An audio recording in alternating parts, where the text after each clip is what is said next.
কুষ্টিয়ার বিখ্যাত তিলের খাজার সুনাম রয়েছে দেশ জুড়ে। কুষ্টিয়ার নাম বললেই মনে পড়ে যায় মুখরোচক তিলের খাজার কথা, কারণ তিলের খাজা কুষ্টিয়ার অসংখ্য ঐতিহ্যের মধ্যে অন্যতম। এক সময় শুধু স্থানীয় চাহিদা পূরণের লক্ষ্যে তিলের খাজা তৈরি করা হতো। কালের বিবর্তনে এর কদর বেড়েছে দেশ জুড়ে।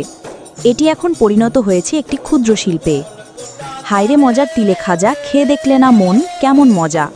ফকির লালন শাহের এ গানই বলে দেয় কুষ্টিয়ার ঐতিহ্যবাহী তিলের খাজার ইতিহাস কতখানি প্রাচীন। তিলের খাজা প্রস্তুতকারীদের সঙ্গে কথা বলে জানা যায়, বহু বছর আগে সনাতন ধর্মাবলম্বীদের মধ্যে পাল সম্প্রদায়ের লোক এ উপাদেয় খাদ্যটি তৈরি করত। দেশভাগ হবার আগে কুষ্টিয়া শহরের দেশবালি পাড়া এলাকার বেশ কয়েকটি পরিবার তিলের খাজা তৈরি করত। এরপর থেকে কুষ্টিয়ায় ধীরে ধীরে তিলের খাজার প্রসার বাড়তে থাকে।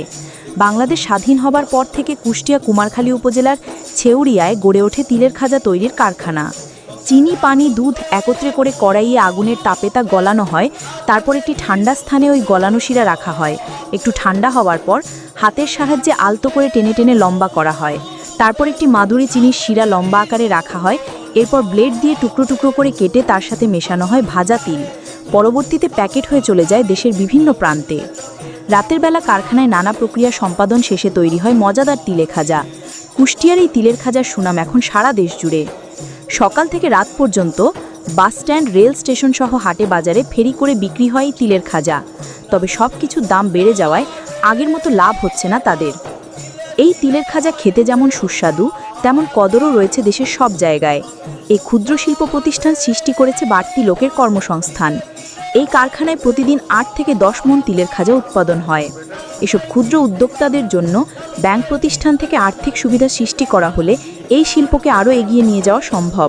কিন্তু সে সুবিধা না থাকার কারণে সম্ভাবনা সত্ত্বেও প্রসার ঘটছে না এই ক্ষুদ্র শিল্পের। সারা বছর কারখানা চললেও শীত মৌসুমে তিলে খাজার চাহিদা বেশি থাকে। তবে তিল, চিনিসহ খাজা তৈরির অন্যান্য উপাদানের দাম বৃদ্ধিতে দিনে দিন কোণঠাসা হয়ে পড়ছে এই ক্ষুদ্র শিল্পটি। তিলের খাজা তৈরি ও বিক্রির ওপর নির্ভর করছে কুষ্টিয়া ও বাইরের জেলার বেশ কিছু পরিবারের জীবন জীবিকা। তাই এই ব্যবসা অব্যাহত রাখতে সরকারের সহযোগিতা চাইছেন সংশ্লিষ্টরা।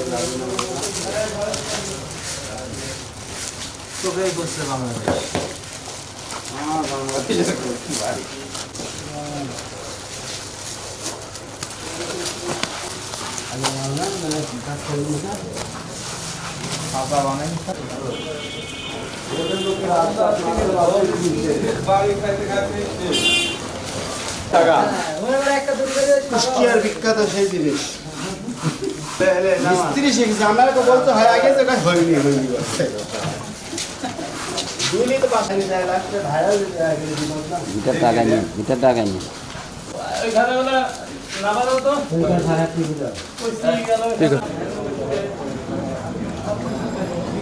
বড় বাজার জন